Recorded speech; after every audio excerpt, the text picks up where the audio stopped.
All right. Welcome everybody to the 32nd annual Hopkins Gap Heritage Day. We started out 35 years ago because we took 2 years off for you know what. And we started out in my uncle's country store at Fox Run Grocery. Before too long we moved to Fox Run Elementary School, where Peggy Shifflett came to speak to us right after her first book, Red Flannel Rag, was written. And if you were there that day, you remember when you signed in, you said, well, I'd like to hear Peggy's talk, so you got numbers, because the room we were going to be in was so small, we could only have so many at a time. So the first 50 people got to hear her at 11 o'clock, and the second 50 people who signed up got to hear her at 1 o'clock. So I'm glad today that we could have a big auditorium to seat everybody at one time. I want you to welcome Peggy Shifflett as she talks about her latest book. Thank you.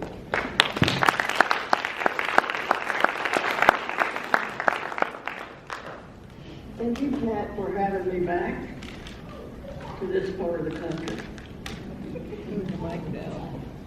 Now, I'm going to tell you stories about women who I grew up around, and I want you to keep in mind that every one of them is a hero. And I might say that some of them did maybe some illegal activities to survive. It's all good. Okay? So, of course, I'm talking about women who dwelt at one time or another in Hopkins Gap, and that's right up in the midcourt. Everybody here knows where Hopkins Gap is, right? So we're going to move along here. And over my short lifetime of 2 years, I have written 5 books, and the first one's Red Flannel Rag, which many of you said you read that.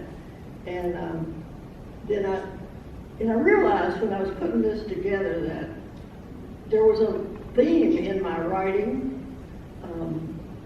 which I didn't plan, but it just happened that way. The first one's sort of the history of the families in Hopkins Gap and how we lived and everything. And the second one is how we survived around the seasons. And it has my mother's recipes in it, which are incredible. They're the good old mountain woman recipes. So we survived. And it has excellent stories in it from my life.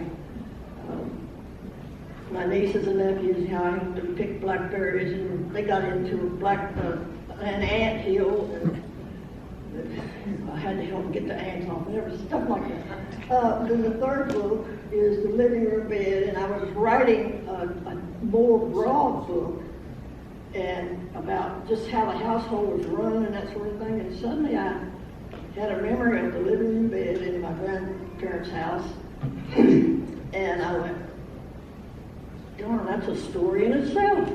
That's a book. So I wrote it.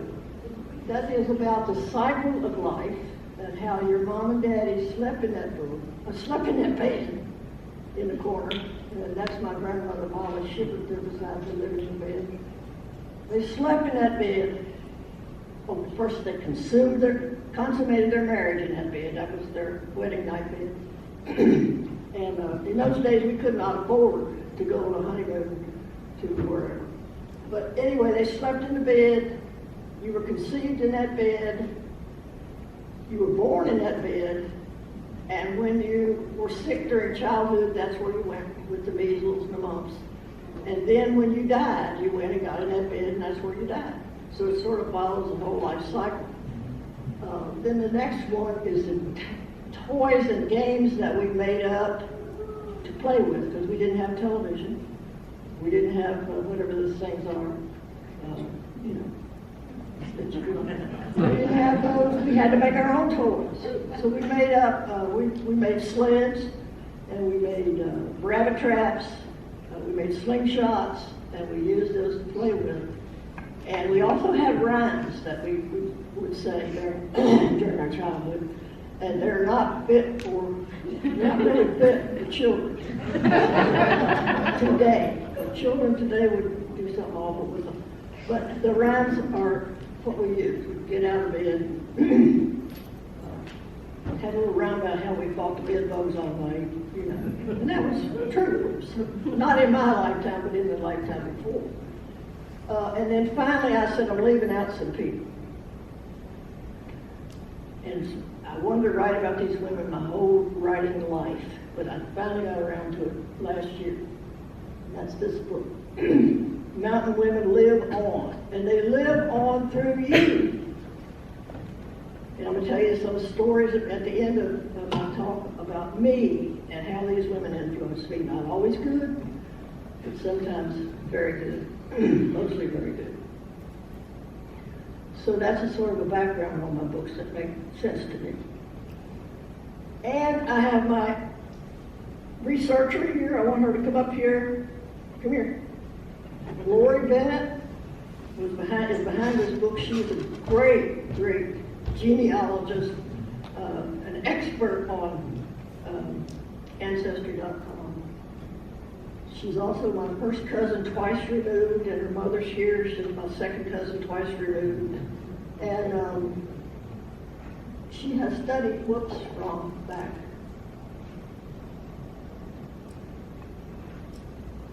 Lori has studied our family. I don't know how many names you have in there. Over 30,000. Over 30,000 names in our family tree. Right. So I just wanted to introduce her. She's a wonderful.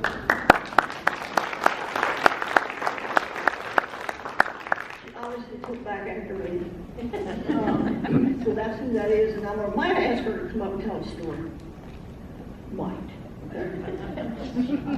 All right. This is. My greatest inspiration for this book was this poem I found where my grandmothers are asking me to speak to them. So if you take time to read that, I would read it to you, but I'm afraid I'll fall off. I don't want to fall off the stage. But anyway, they're saying, tell our story. Now, keep our words with you. Don't let our ways die. And the author of that is Plain Dan Ford. Have you read it? Not yet.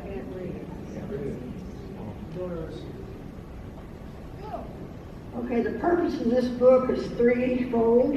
I wanted to give voice to the women of Hopkins Gap, whose legacy lives on through daughters, granddaughters, and others, and myself, to describe the lives of these women that I was told about, knew as I was growing up, or was related to.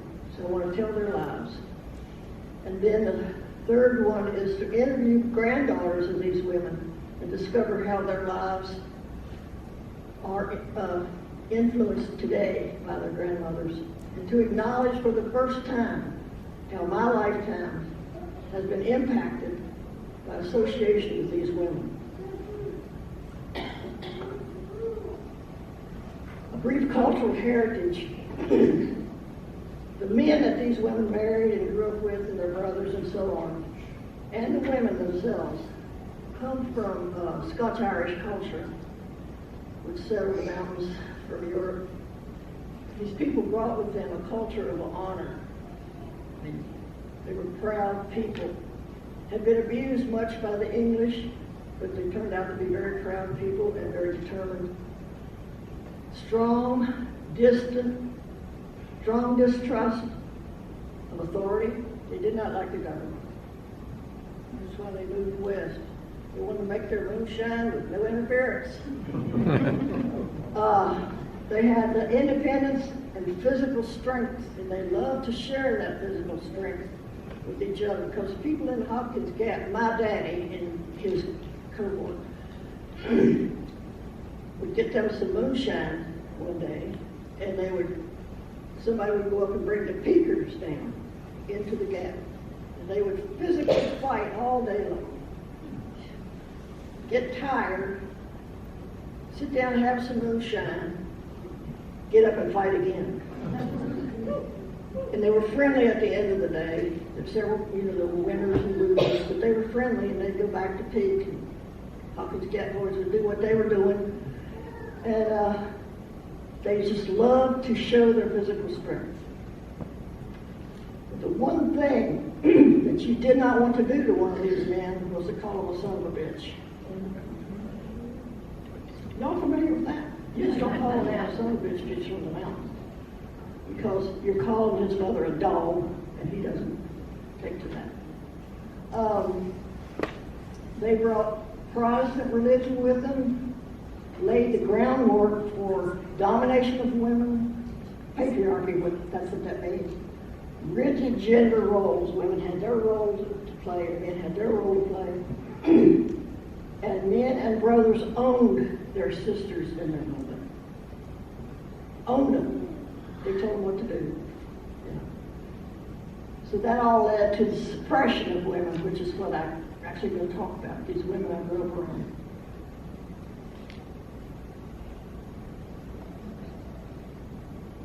Did I already give you that slide? Yeah. For my grandmother. I'm going backwards. Oh, I'm going backwards. Would that be because I've been suppressed? Okay, a little bit about Hopkins Gap. A lot of you come from there. A lot of you are going to remember, and you're going to remember these women too. But remember, they're all heroes. They survived. This is Ivy Lamb's old house. Oh, there I go again. Ivy Lamb's house. I don't know when that was torn down. Becky, do you know? I don't remember. It's not too long ago. It hadn't been too long, several years. There was a log cabin, and she lived there her entire life. In fact, she was born in that cabin. Lived there her entire life.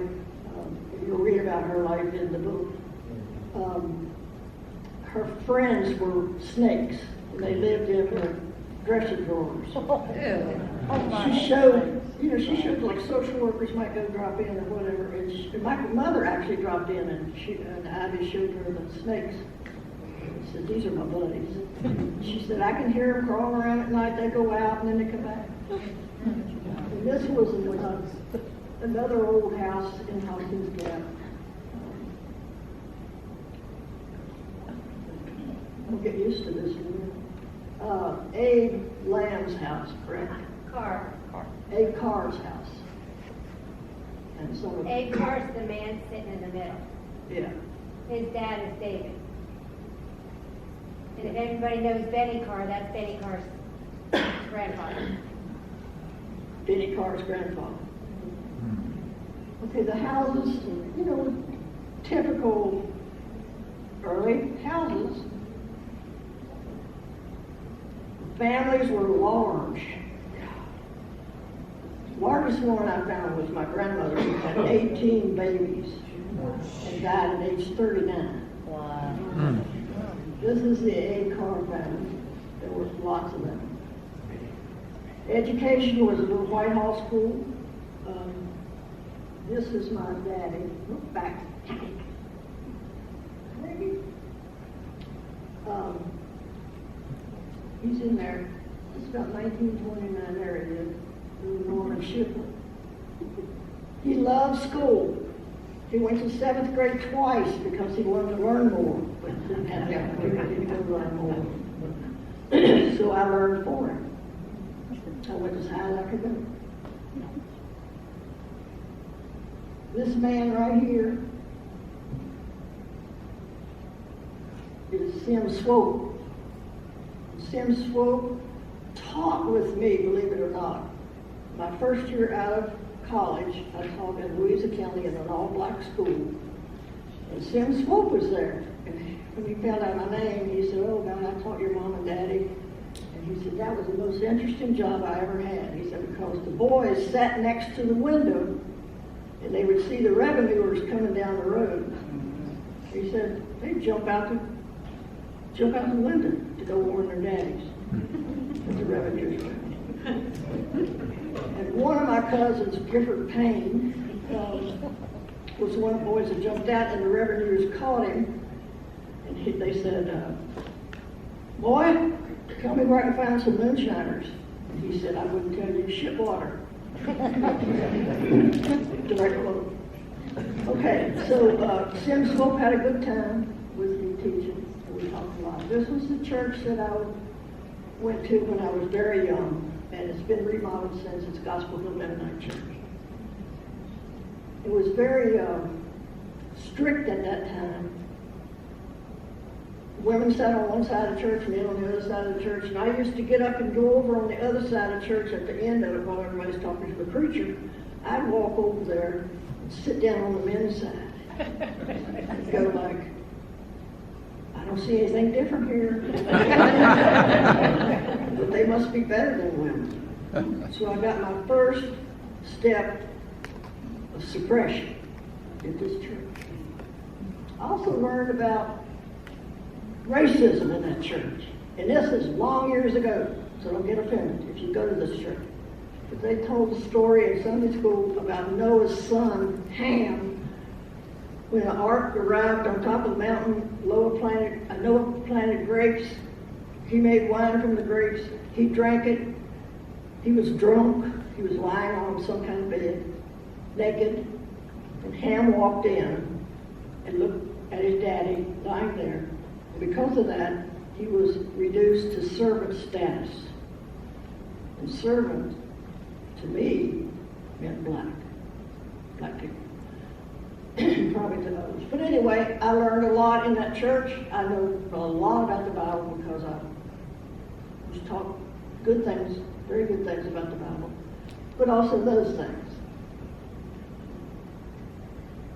How did men make their living? Well, this is my Uncle Gilbert, and I know people in here know him. But I'm doing it the wrong way. Gilbert right here. He had just been caught by the revenuers, and he tried to run, jumped across a big bush.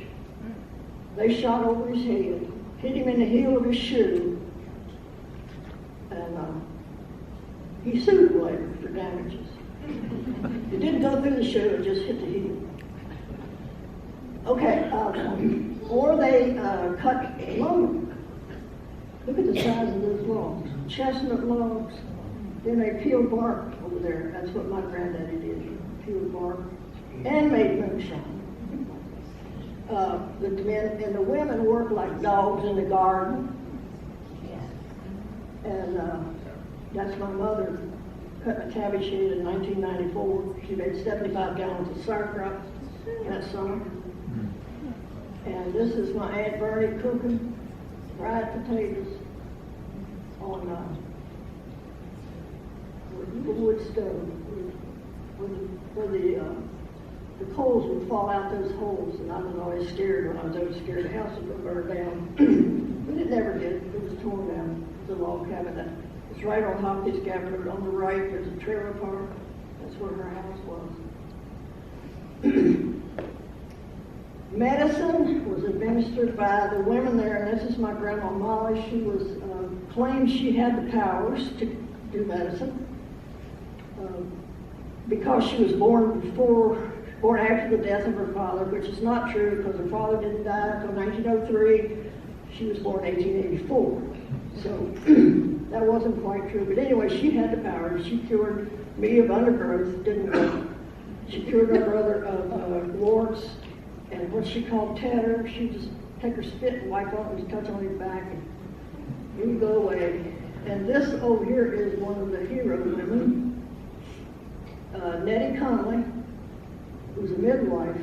That's how they birthed their children those days. I think Hopkins Gap had 3 or 4 that I know of who were midwives, so a woman would be pregnant, get time for the baby born, they call midwife. And that's some of the kids that Nettie Conley brought into the world, some of them.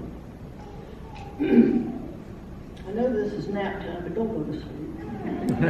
Okay, so Lori and I were working on this book, and I said to her, I don't know how to categorize the book because some did better than others. Anyway, we came up with 3 categories. The resigned women had no choice but to stay where they were. They either had too many children, absolutely no education, no transportation, no way to get away. The second group is the survivors, and these are women who found ways to make a little money, to escape from the abusive husband in some cases, or drink moonshine on the weekends, just have a little break. The progressives are learned to drive, they got jobs outside the Gap, and encouraged their daughters to have a better life. So those three categories, and then I have a woman from each category I'm going to talk about. This one on the left is my grandmother, who had the 18 children. There she is at age 17 with the third child on her lap. And she went on to, he was a handyman, sort of. He worked around the country, around the area. Sometimes he was butchering, sometimes he was trimming trees, sometimes he was picking fruit, apples, or whatever, but he moved around a lot. And as their marriage went a little farther, they had 18 children. So after a while, Mary, my grandma, is traveling with all those kids, cooking for them, and trying to keep the house up. So, if I was her, I'd be dead. So that's my grandmother. This one over here is one of her daughters, Dorothy. Is her first name. Dorothy got pregnant by the man she eventually married and had 2 children. 2 boys. Before she was married. Before she was married. By her husband. His mother didn't like her, so he kicked her out of the house. She kicked her out of the house. She walked her way to the poorhouse, which is on the other side of Harrisonburg. The baby was tiny and exposed that baby to the winter, and it died of exposure. Then he, I guess, went to the poorhouse and got her pregnant again. And that baby died of a stomach condition. And then he married her, and they had 6 more. He did everything he could possibly do to Dorothy. He beat her. He chased her out of the house on rainy, cold nights.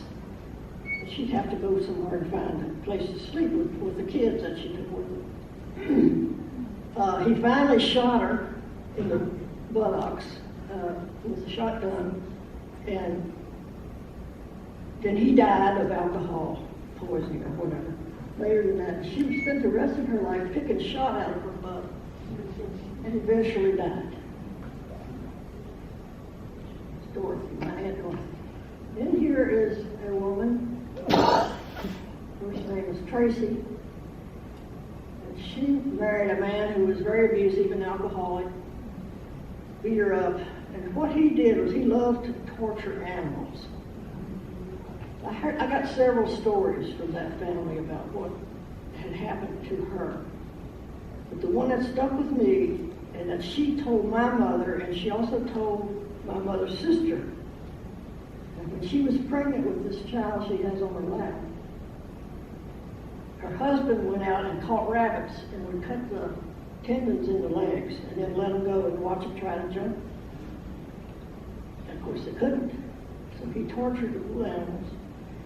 And her daughter there was born with legs that wouldn't work. He used to bring her to church in a little red wagon. But anyway, Tracy blamed him. She said, I marked my baby by watching him do that. He made her watch, and she would be begging him not to do it. So these are the resigned women. There were 13. I think we did 27, 28 women, and 13 of them had been resigned. They had no way to escape. These are the surviving women. There were 8 of those. This woman on the left had 15 children. Can you imagine? And her husband was a game warden at the time. And she needed to feed those kids. He wasn't making a lot of money. 15 kids, and a husband who's a game warden working for the state, I mean, really. So Goldie came up with an idea for making money. She decided she would hire a couple of the local boys. One of them was my daddy. And she would start a moonshine business. And she would hire these local boys and pay them $1 a day to make the moonshine for her, and then she sold it. Well, she was quite successful. My daddy spent 2 terms in prison. Oh, I forgot one part's very important. She kind of made a contract with him, a verbal contract that said, if you get caught making moonshine, you're not going to tell on me, okay? So not very many people know this part about Goldie. Sorry, I didn't mean to give her name. She was young, quite successful, and looked up to as a fine woman, and mostly in Hopkins Gap. But that's how she survived, and I just honor that. I think that was brilliant. I mean, who would think of that today? If I needed money, I might think of something. Like cook a little mess, but no, I'm okay. But I'm not desperate. She was desperate. Next to her is, and I'll just give you her name because she was such a hero, Russ Kirkpatrick. Russ had, I think, 15 children. 15. I might be off in number 2. But she had 15 children. She had a husband who was a dreadful alcoholic. He died young. She was left with a lot of those kids. She was very young and had to take care of them. So she's walking out in her yard one day and she spied this little chicken house. She said, you know, I can make that into a store. I'll clean the poop out of that and give it a shot. She did, and she was okay with that. I spent all my money there. I had about 35 cents at the time. Sometimes I had 35 cents 2 Sundays in a row because we would go and find, my Uncle Shirley had a junkyard back of his house. We'd go back there and dig through those cars and find a quarter and a nickel and a dime. And go straight to her store and spend it. So she was successful and a highly regarded woman. Now my favorite is my great-grandmother. I don't think any of her people are still living, so I can tell you her name was Mary Ella Hughes. She's the mother of my grandmother. She's my great-grandmother, so she was very smart. She was a strong woman, and she said what she thought. She worked hard, and people in those days, and not just in Hopkins Gap, but everywhere, if a woman was strong and mouthy, as they would have said, they called them a witch.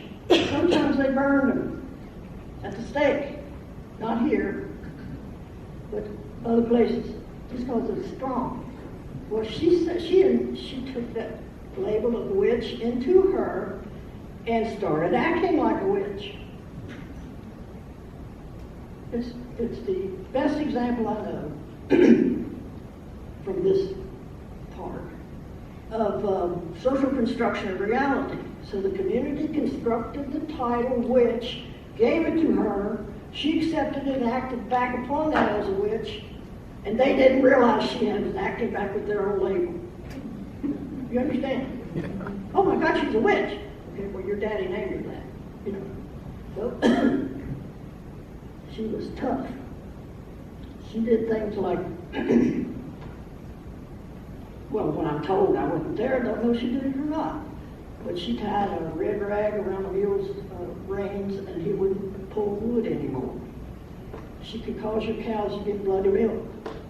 She could make your butter rot before it turned into butter. You know, she could do all kinds of things. She could fly.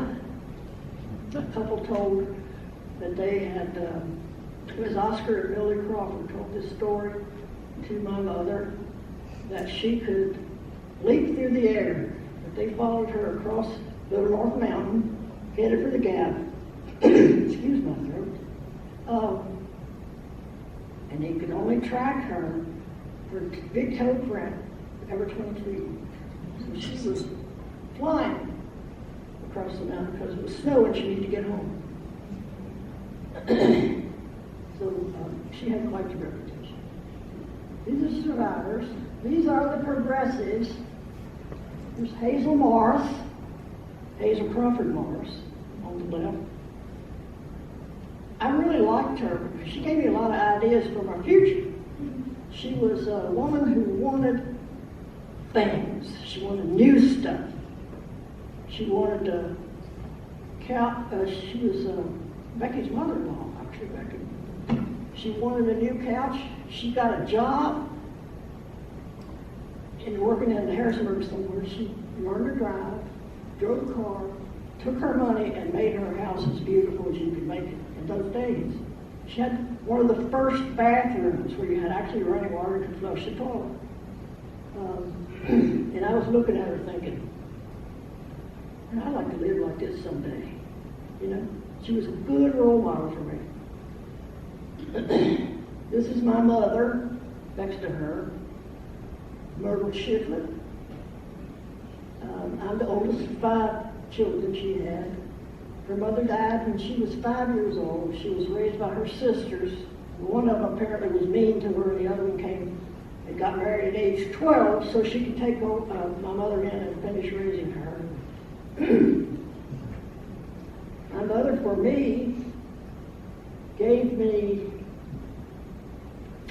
$20 for gas when I left for Texas to work on my Ph.D. She encouraged me to stay in high school. I was going to quit because I couldn't afford a typing fee, which was $2.50 a month, I believe it was. She walked a quarter mile, washed and ironed her sister's clothes for $2.50. Came back and I paid my typing fee, so that was an excuse I couldn't use to stop school. So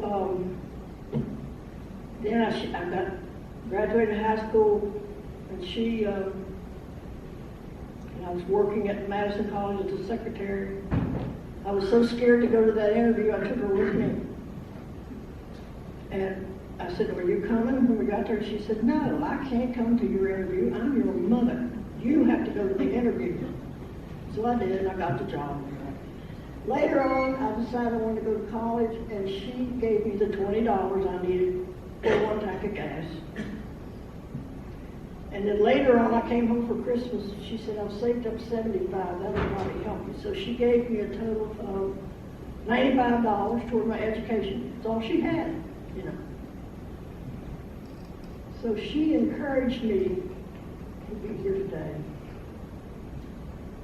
This is Joyce Crawford, my first cousin. She was the second daughter in a family of 4. She did fine until she met and married her husband, who stayed her husband for the rest of her life. But not long after they got married, well, she had a baby by him beforehand, so her daughter was 2 years old when they got married. So she got married 2 years after her daughter was born. Her husband was abusive. Beat her up. One day he comes home from a hunting trip and he has one of my other cousins in the back seat. He has a loaded gun, and he said, "Unload that gun for me." So the cousin goes, unload the gun, and Joyce had stepped out of the car with her groceries, and the gun went off and shot her through the right knee. Ultimately, after long suffering, she lost that leg. In spite of her losing that leg, she learned to drive, drove to Harrisonburg, got a job, raised her daughter. She had 2 daughters. The second daughter was mentally challenged. Because her husband lifted her up by her head with her artificial leg and stuffed her head in the washing machine while she was pregnant with the second girl. And in spite of that, she survived. She made money, she fixed her house up, she bought a house, fixed her house up, and also encouraged her daughter. I call her a progressive. That's the 3 groups of women. There's a whole lot of women in that, whatever was left over from 813 to minus 26. It was that many progressives, not many. But along with these women, there are other women, and they did some wonderful things to survive. For example, there was Ad Lamb, married up in lived as you come into the Hopkins Gap from the church. She lived way back in the field, in a log cabin. Her husband was so abusive that she had to get away from him every once in a while just to keep her sanity. So she'd run away in the summertime and live in the woods for 6 weeks, 4 weeks, whatever it needed she needed. And the other women in the area helped her, to kind of help her get food and stuff like that. And then she'd go back home, and the beatings would start again. And she watched one of her daughters catch on fire in front of the fireplace. She watched one of her daughters be beaten by her husband, hit in the eye, and she lost the sight in her left eye. So, I'd Lamb, and she's not up here, her picture's not up here. She was a survivor, because she'd have been crazy if she hadn't run away once in a while. Then there was my own grandmother, Molly Shifflett, who really liked moonshine. And Molly took Austin Shifflett's abuse during the week. You know, he'd get up from his chair, sitting doing nothing, and look at his watch at 11:30. And if he didn't hear the pots and pans rumbling in the kitchen, he'd go out there and tell them, "Better get my dinner ready." Same thing, 4 o'clock in the afternoon. So he bossed them around. And Grandma took the weekends off.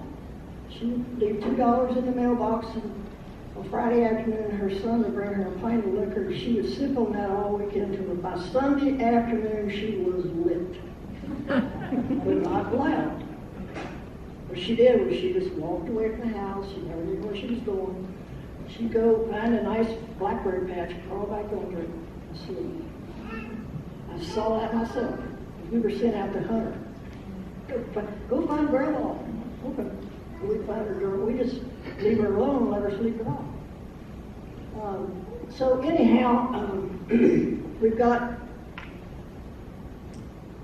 one of the granddaughters here and one of the great-granddaughters here that tell about their grandmother, who survived, did a lot of different things. She survived.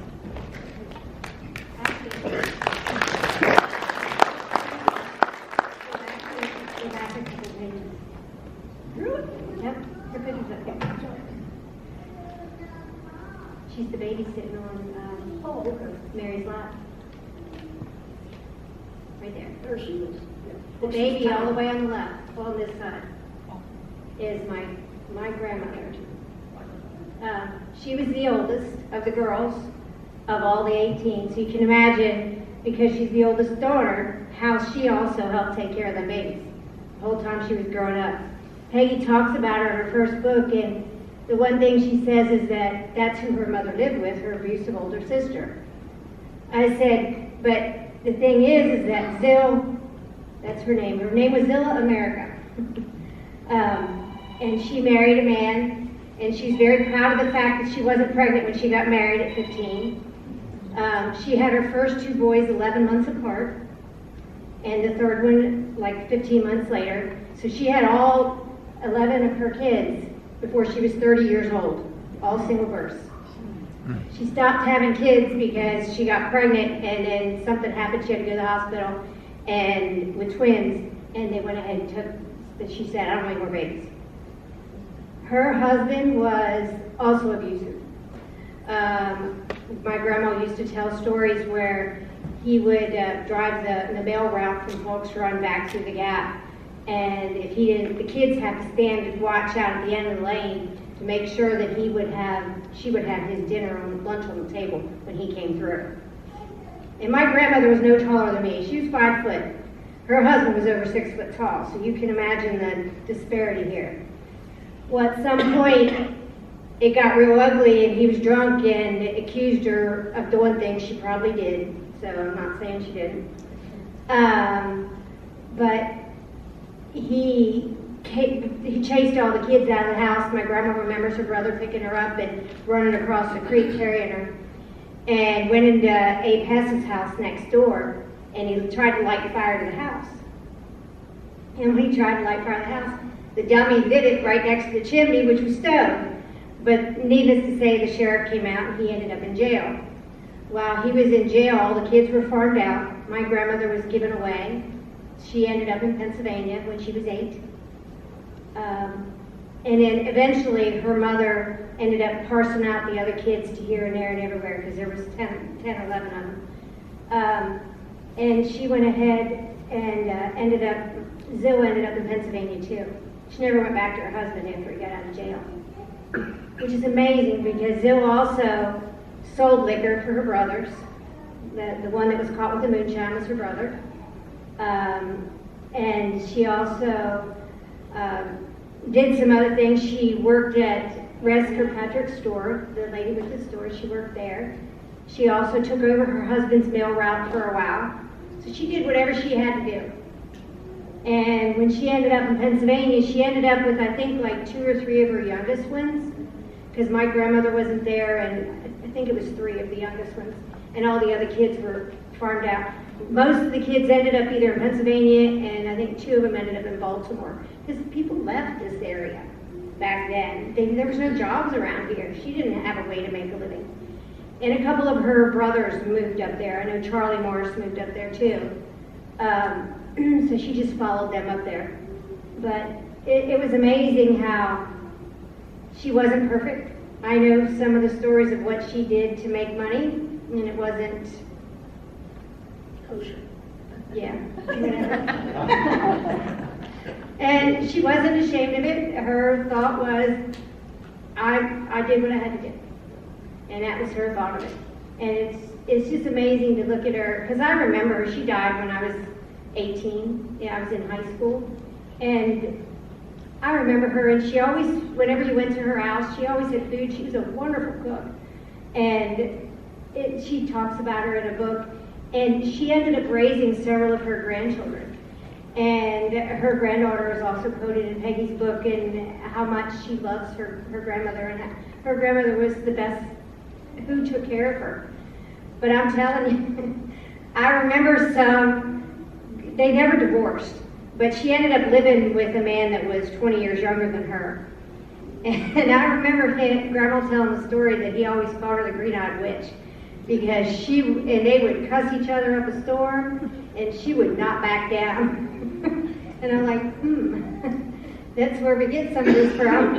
But she would not back down, and she would just make sure that her kid, but she always had her kids fed, she always made sure they were taken care of, but she was a tough lady, and she was, even at an older age, she wasn't any bigger, she was only 5 foot tall, but she would never take any crap either. But Her kids, her grandchildren really respected her. One of them wouldn't talk to me at all because she said, you just want to tell stories on her. They're bad, they make her look bad. And I'm like, nope, she was a hero. She was a hero. But anyway, I got several of the granddaughters to talk to her and to talk to me about her, and they loved her because she was tough. I'm trying to think of another one would be a good story. Ressie Kirkpatrick had a sister named Tammy Carr. Tammy Carr died in 1928. married to a dove. She married a dove first. And she had several children by him, 3 girls I think it was, and one of them died at 10 from diphtheria or something like that. And then she was pregnant with a boy, we'll get back to her later, pregnant with a little boy, and her husband kicked her in the stomach. She went into labor. The child was born, but she bled to death. She was 22 years old when she bled to death.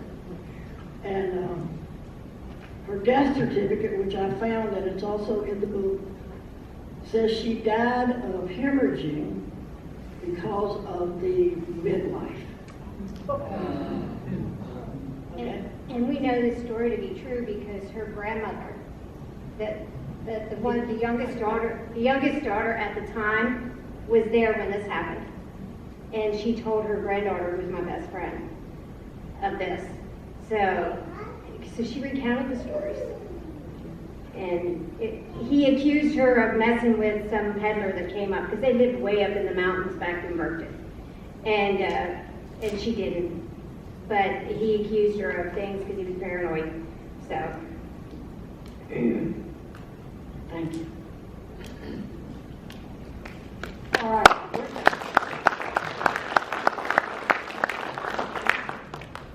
Going backwards again. What I heard from these women, my granddaughters, I interviewed 20-some granddaughters of these women to see what they had left, what they lived today that came from their grandmothers. Grandmothers passed on the history of the family, and they told the granddaughters all the stuff, the backstories. Grandma passed on the old family recipes. Grandma kept us warm and fed. And I have a quote here from the granddaughter of Zilla, who said, Ma always had a pot of gravy, a pan of gravy on the back of the stove, so we never went hungry. Grandmas gave advice about marriage. They said things like, don't marry anybody from Hopkins Gap because you don't know whose daddy is which.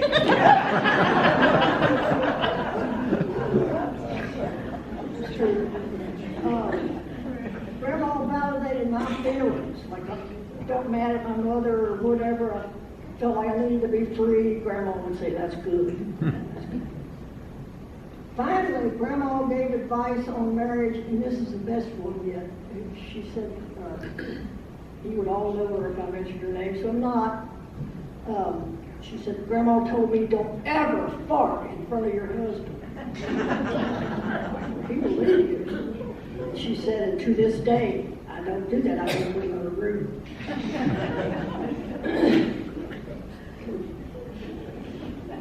Grandma held me on her lap and offered me comfort up to age 16. Hebs told me she'd go up to my mother's house, and there was a little rocking chair there by the stove, have a kitchen rocker. And she said, Grandma would sit down, I'd get on her lap and tell her how I was mad at my mama. She said she'd just pat me on the back and start humming a hymn, and everything was all right. So, never did I have a granddaughter that didn't like their grandmother, of course. The next thing I want to do is talk to you about what I inherited from these women. I have an undying love for nature and its connection to human beings, because these women lived in nature, close to nature, hunted and gathered. I had a desire for freedom, never have children. 18 and 15 and 14 and whatever. And the third one, I need to control my own body. I didn't want anybody messing with my body. Recognition that I had to finance my own freedom. So I did crazy things like make hay for John I. Myers for 35 cents a day. Paint his wife's whole house for 75 cents an hour. What else did I do? Oh, anything. I fed my aunt's pig for 5 years for $5. That's what she paid me after 5 years. I did fear and was very uneasy around men. Knowingly so, I was. Therapy. I went to therapy for years and years and years, and I got over some of that. Recognition of the double standard of religion. Like I was telling you at the Gospel Hill, I was taught that women were less than men. We could not speak in church. We had a revivalist come one time, and his name was Bridges, and he's up there saying, somebody in the audience give me a verse. I held my hand because I knew one or two. He went over my hand and went over to the next man who gave him John 3:16. And He preached on that a while, and then he went, another verse, gets over there. And I hold up my hand, I give him my verse. And he said, over here. So when he did that, I stood up, held my hand up high, and I said, forgive them, Father, for they know not what they do.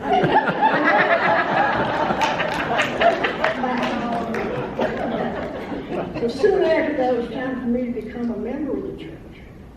My mother, made me a nice feast dress to wear to church that Sunday. And I decided on the way that I'm not doing it. So when they started playing Just As I Am, I wrapped my leg around this pew in front of me and she couldn't pull me out. And I thought, I'm going to get my ass hammered for that when I get home. So we get home, my mother said, why'd you do that? I said, because I don't like the way they treat women or girls. Even at age 12. I guess I was too observant. I said, I couldn't. She said, well, give me some examples. And I told her about sitting on the men's side, and I couldn't see any difference from that side to the pulpit or whichever side. And I reminded her of when I raised my hand to give a birth, and she remembered that. And she said, I'm not going to church either. Never went back her entire life. Maybe she did not. And the preacher came into her room when she was dying in the hospital. My sister brought the preacher in. She said, I know what you're here for, and you can go out now. Just leave. I'm not joining any church, just go.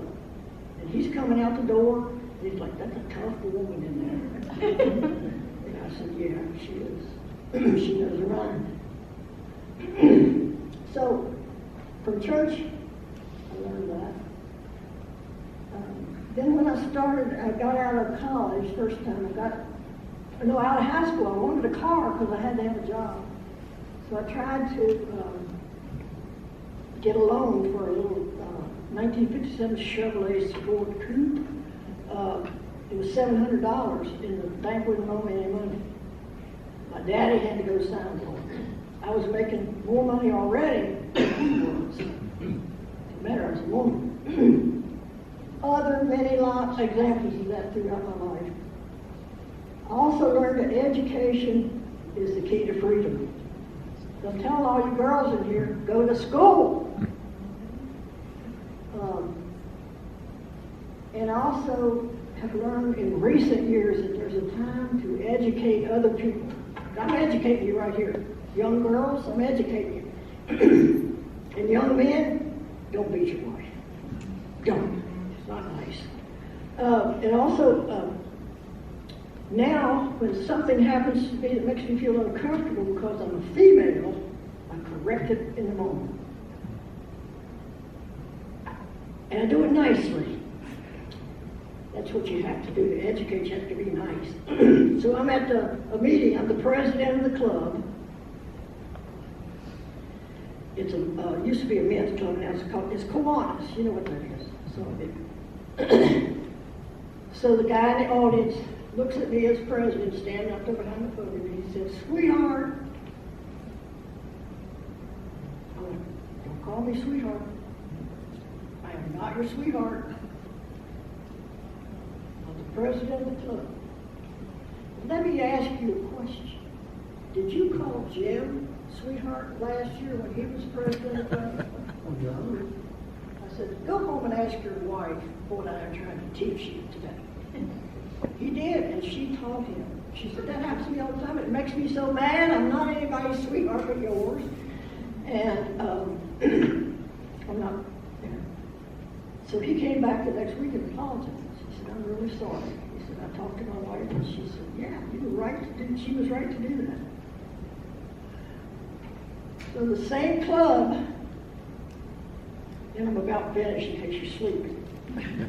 The same club, we had COVID, and we had our meetings, but we had to eat, like we couldn't do buffet anymore. We had to have a panel and the men behind Didn't have that plate glass thing in front of us. We go through the line, so we're going through the line for food, and there's Roy Smith in front of me, and he's a good man, and I love him. And nothing against Roy, but they have serving chicken nuggets or something that day, and they gave him 6 nuggets, and they gave me 3. And I said, I went back up and I said, "Look, you gave Roy 6, you gave me 3. Why did you do that?" "Well, do you want more nuggets?" I said, "No, this is enough nuggets for me, but I want to know why you made that decision." "Oh, we can just give you more nuggets." I said, "No. But I want you to go home and talk to your wife and see if that's ever happened to her." And sure enough, it had. So they come back the next week and they're going to talk to the wife. "We're sorry." I said, "Well, you should have been, because I pay the same price as Roy for 3 nuggets and he gets 6. That's how women have to live, and they really respect me now. I mean, I can speak to me, everything. It was all done nicely, but they learned. I taught 3 or 4 or 5 people right there in home. With people who are equal to me, you know. So that's kind of the end of it. But I hope you agree with me that all those women, no matter what they did, were heroes. Yeah. They taught you and me and all their grandchildren how to live. So they're not only heroes, they should be honored with statues and towers and awards and gold. They were still living. So with that, I hope you like it. See y'all later. Thank you very much.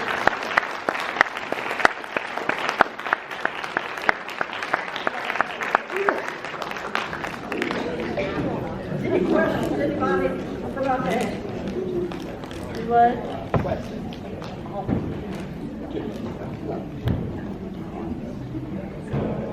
Anybody have a question? Oh, okay. Who is it? I can't see you. Who is it? Stand up. You got a question.